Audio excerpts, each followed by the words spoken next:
Alam nyo guys, gusto ko lang i-share sa inyo na nakakataba ng puso na kahit papano ay nagiging effective ako para sa inyo. Sa totoo lang guys, kukunti lang talaga yung nanonood sa akin.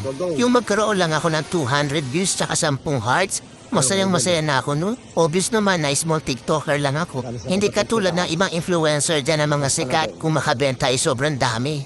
Pero ako guys, kahit ganyan lang yan no, ang saya-saya, promise. Kahit ganyan lang guys, feeling ko hindi ako napanghihinaan ng loob. Kumbaga, tuloy-tuloy lang. Enjoy lang sa TikTok. Sana naman sa mga mahilig mag-check out dyan, sana lang ma-appreciate nyo din kami mga small TikToker na gumagawa ng mga original content. Hayaan nyo na yung mga influencer, mayayaman na yun. Yung tipong sila naka-iPhone 14. Yung mga video camera nila, gaganda.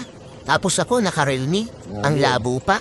Support niyo naman ako guys as a small TikToker dito na gumagawa ng original content. Sana ma-appreciate niyo po ang mga video ko. Salamat! Ayan mga idol. Yan yung isa kalupit lumipad. Ayan na siya, hindi mo siya makita mga idol. Recommended po ito mga idol na talagang hanip sa liparan. Click nyo na lang po sa yellow basket. Hanggang po yan.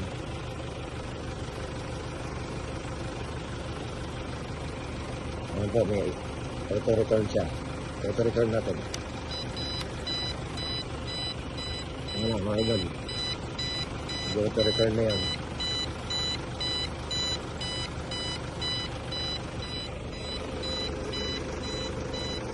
Ayan, binababa na yan niya.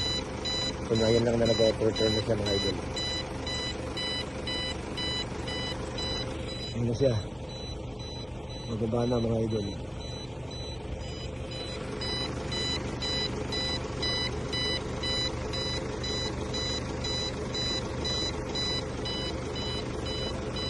Yan na mga idol oh.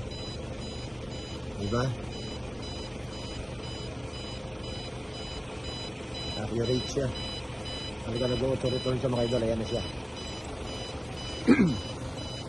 Ayan siya mga idol oh. Kung saan siya binalipad, doon na siya bababa. Talagang highly recommended ito mga idol. Tested. Kahit mahangin siya, mahangin pa rito. Ayan mga idol oh. Click nyo na lang po sa yellow basket mga idol. Thank you.